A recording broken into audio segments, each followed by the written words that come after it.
किसी ने क्या कमाल की बात कही है कि अगर आपको बॉडी बिल्डिंग करनी है तो डंबल उठाइए और अगर आपको ब्रेन बिल्डिंग करनी है तो बुक्स उठाइए।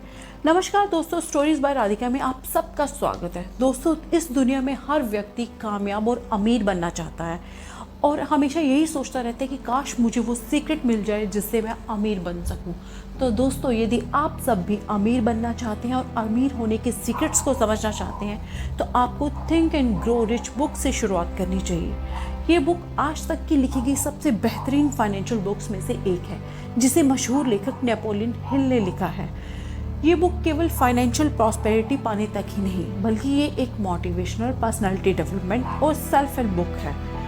दोस्तों, ये बुक ऐसे ही नहीं लिखी गई कि किसी ने कुछ भी सोचा और उस बुक में लिख दिया, बल्कि ये बुक 500 से भी ज़्यादा लोगों का इंटरव्यू हुआ था। ऑथर ने 500 से ज़्यादा लोगों का इंटरव्यू किया और वो लोग जो दुनिया के सबसे अमीर लोगों में से एक थे और उनमें कुछ कॉमन ट्रेड्स को अब्जॉर्ब किया, जिसके बेस पे उन्होंने स्टेप बाय स्टेप प्रोसेस बनाया और जिस प्रोसेस को अगर कोई फॉलो करता है तो वो भी उन्हीं लोगों की तरह सक्सेसफुल हो सकता है। तो दोस्तों, आज मैं भी इस वीडियो में उन सीक्रेट्स को स्टेप बाय स्टेप बताने जा रही हूँ जो ऑथर ने इस बुक में सक्सेसफुल और अमीर बनने के लिए बताए हैं। तो शुरुआत करते हैं पहले स्टेप से। पहला स्टेप है डिज़ायर। किसी भी अचीवमेंट की शुरुआत होती है इंटेंस डिज़ायर से, क्योंकि जितनी बड़ी आग होगी उतना ही बड़ा उजाला होगा।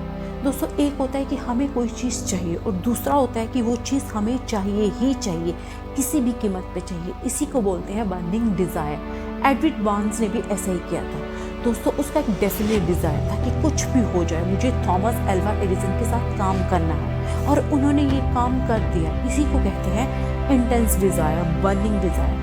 हम जो सोचते हैं वो कर सकते हैं, बस ज़रूरत है तो तीव्र इच्छा शक्ति की। तो सेकंड स्टेप है हमारा फेथ। दोस्तों, विश्वास इंसान से वह चमत्कार भी करा सकता है जिसे विज्ञान समझने में असमर्थ है, क्योंकि faith is the antidote of failure. जैसे कि मेहनत का फल मिलता है, ये हम सबको मालूम है, हम सबको विश्वास है कि मेहनत का फल मिलता ही मिलता है। इसी फेथ के साथ हमें अपने सबकॉन्शियस माइंड में ये बात डालनी है कि मैं अमीर हूँ, मैं हेल्दी हूँ, मैं कामयाब हूँ। हमें ये सब चीज़ें बार बार अफर्म करनी है और पूरे फेथ के साथ अफर्म करनी होगी। ये सब अफर्मेशन को अफर्म करते करते मैं अगला स्टेप समझाना चाहूँगी आपको, ऑटो सजेशन।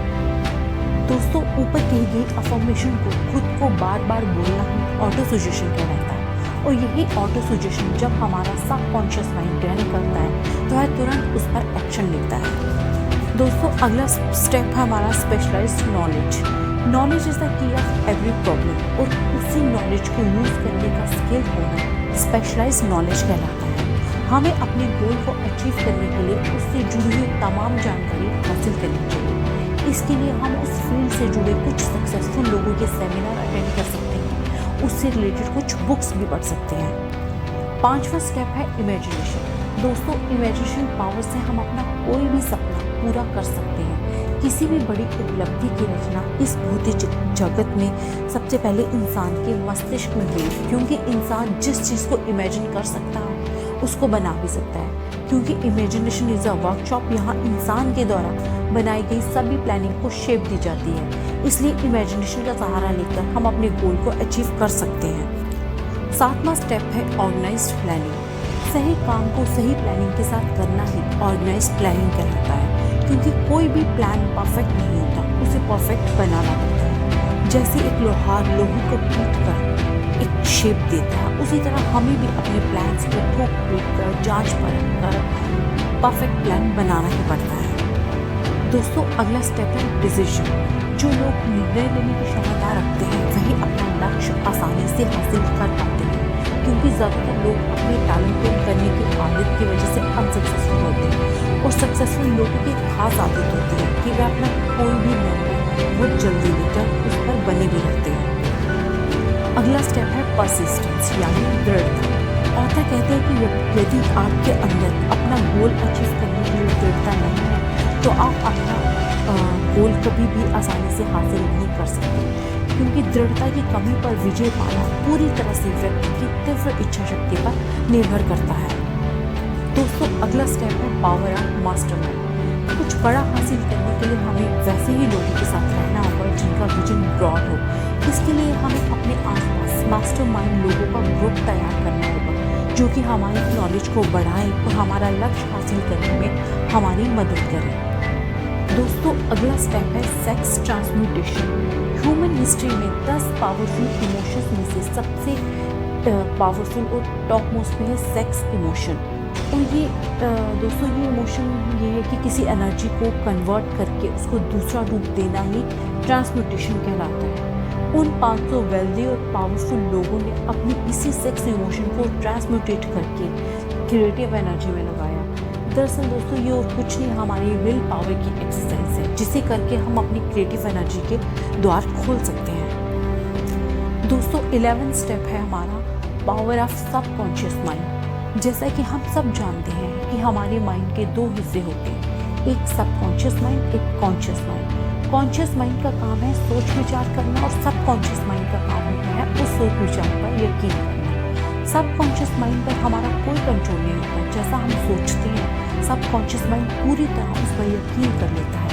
इसीलिए कामयाब लोग हमेशा पॉजिटिव रहते हैं और पॉजिटिव सोचते हैं, जिससे उनके थॉट सबकॉन्शियस माइंड में बैठते हैं और सबकॉन्शियस माइंड की वजह से उनकी लाइफ में पॉजिटिव चेंज आता है और वह अपने बड़े बड़े गोल्स को आसानी से अचीव करते हैं। स्टेप 12 है द ब्रेन। दोस्तों हमारे ब्रेन में कितनी पावर है ये कौन नहीं जानता। यही पावर हमें पशुओं से अलग बनाती है। ऑथर कहते हैं कि हमारा दिमाग ब्रॉडकास्टिंग और सेविंग स्टेशन है। इस यूनिवर्स में इन्फिनाइट इंटेलिजेंस मौजूद है और हमें उसे एक्सेस करना आना चाहिए।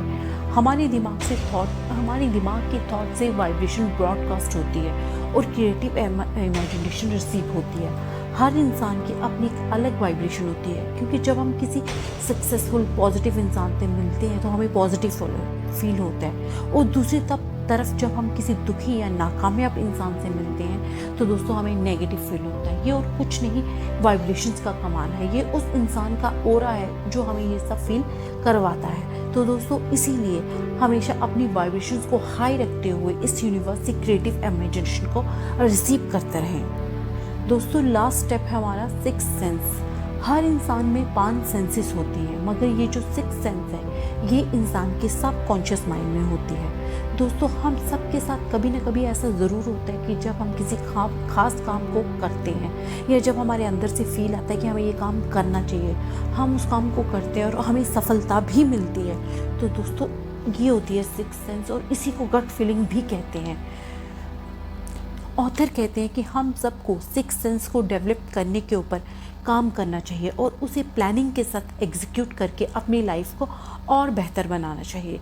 ऑथर के द्वारा बुक में बताए गए उन 12 स्टेप्स को फॉलो करके हम आसानी से अपने अंदर 6th सेंस डेवलप कर सकते हैं। इसी के साथ मेरी आज की वीडियो यही ख़त्म होती है। मुझे उम्मीद है कि आपको इस वीडियो में से काफ़ी कुछ सीखने को मिला होगा। दोस्तों मुझे अपना कीमती वक्त देने के लिए और मुझे सुनने के लिए आपका दिल से धन्यवाद। Thank you very much. Wish you all the very